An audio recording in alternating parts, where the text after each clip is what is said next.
Hi, welcome to SBR Videos. I'm Peter Loshak. We are previewing Week 3 in college football, and we're talking right now with Joe Duffy from OffshoreInsiders.com, industry veteran, very well-respected guy, and a guy who's had a long-term success for many years, including last week where he tells me he was profitable in both NFL and college. Joe Duffy, thanks for being back with us. Yeah, NFL and college combined with the Monday Night Football. I believe we were 500, but we had a nice winning week in college football. So NFL and college football combined, we did come out ahead, and that was off a winning preseason.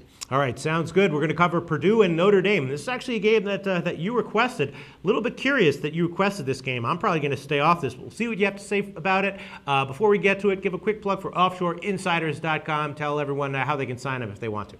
Yeah, like I said, judge us by our premium plays, which continue to win. I've been full-time. This is my 27th year in the business. There's a reason I have a lot of clients that have been with me that entire duration or half the duration, etc.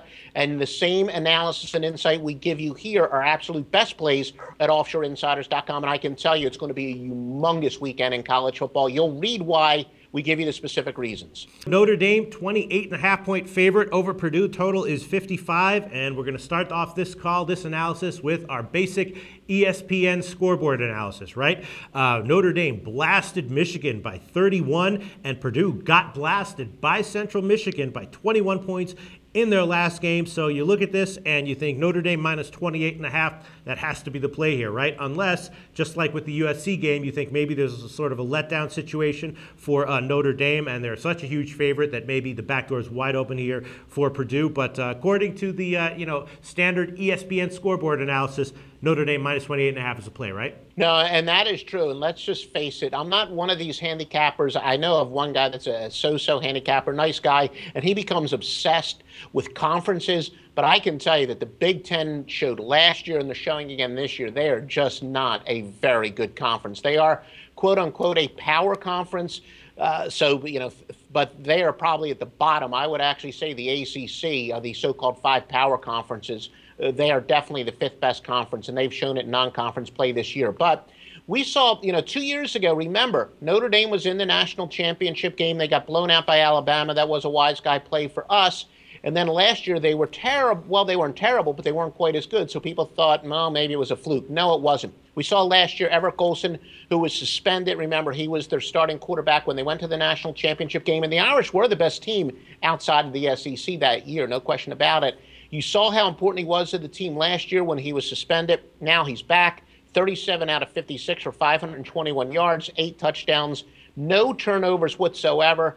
A lot of people like to call it the sweat barometer. For years, we called it the margin of cover, but Notre Dame's covered both of their games by 12 or more, which shows us with Golson in the lineup, the odds makers are behind the Irish. But as far as letdown situation, no. I mean, I think Notre Dame, we always say you can't manufacture emotion. I do think that Notre Dame can legitimately motivate themselves with a no respect card.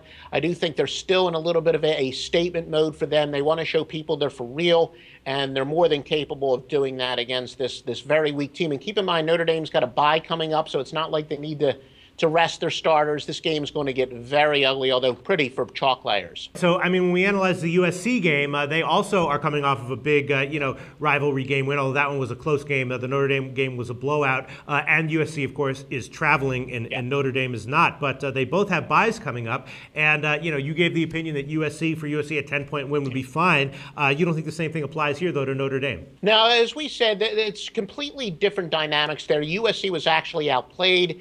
They were pretty lucky to win. And as I said, in the case of the Irish, yeah, they're off of the big win against a overrated Big Ten team. They blew them out off of the field. But I think that Notre Dame truly has a little bit more of a no respect thing going for them, and they are playing at home. And in fact, what this also has in common with Michigan, this is like the last game in the rivalry because Notre Dame's going to go to that that very confusing ACC schedule next year, even though they're not in the ACC.